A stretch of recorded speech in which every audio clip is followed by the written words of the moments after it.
ይሄ ሚዛን እንደምታዩት ፍሬሙ ብቻ ነው የመጣው። ምንም ነገር አልነበረውም።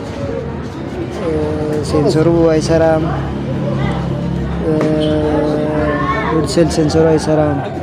ኮንትሮል ቦርዱም እንደዚሁ ቻርጀር ኮንትሮል ብቻ እኔ ጋር የሚመጡ ብረት ብቻ ይዞ ነው የሚመጡ መጨረሻቸው ይመስለኛል። ብዙ ቦታ ሞካክሮ ስለሚሆኑ መሰለኝ እና ብረት ፍሬሙ ብቻ ነው የመጣው። ምንድነው ያደረግነው? ሴንሰሩ ተቀየረለት፣ ቻርጀር ቦርዱ ተቀየረለት፣ ኮንትሮል ቦርዱ ተቀይሮለት ኦልሞስት ፍሬም ብቻ ነው። ይሄ ሴንሰሩ የቀየርንለት ሂደት ነው።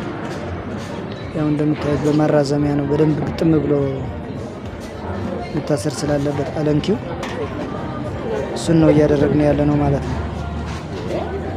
እና እንደምታዩት ሴንሰሩ ቀይረናል።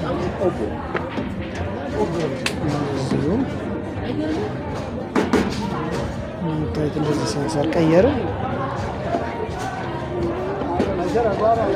እዚህ ምን ለመጠቀም ዝግጁ ሆኗል፣ ሬዲ ነው። እና እናንተም እንደዚህ የተቸገራችሁ ካለ ይህን ሩቅ ቦታ ከሆናችሁ ደውላችሁ እገዛ ከፈለጋችሁ ልጠይቁን ትችላላችሁ። እንደምታዩት ትልቁ ሴንሰር ነው። ሴንሰሩ የ1000 ኬጂ ነው ማለት ነው። ትልቅ ሴንሰር እና አጠቃላይ እንደዚህ ፍሬሙ ብቻ ነበር የመጣው። ስለዚህ መግዛት የምትፈልጉን መሸጥ የምትፈልጉን ካላችሁ የሰከንድ ሃንድም እንገዛለን። ለመቀያየሪያ የሆነ ወይ አዲስን ለመሸጥን እንጠቀምባቸዋለን። እና ብዙ ጊዜ ትልልቅ ሴንሰሮች ነው፣ ትልልቅ ሚዛኖች ነው የሚመጡ